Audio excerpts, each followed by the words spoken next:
Hey guys, welcome back to this channel. In this video, I'll be showing you guys where you can find the eye mask as well as the hoop earrings on Dress to Impress.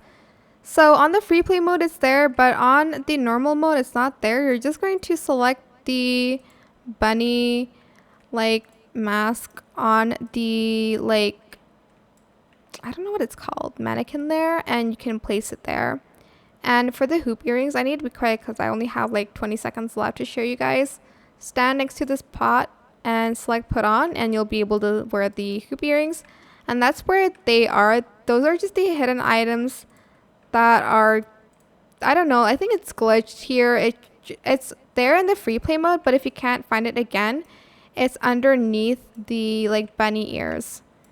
And that is pretty much it. Super simple. I hope this tutorial was helpful for you guys. Don't forget to like, comment, share, and also subscribe to this channel if you haven't done that already.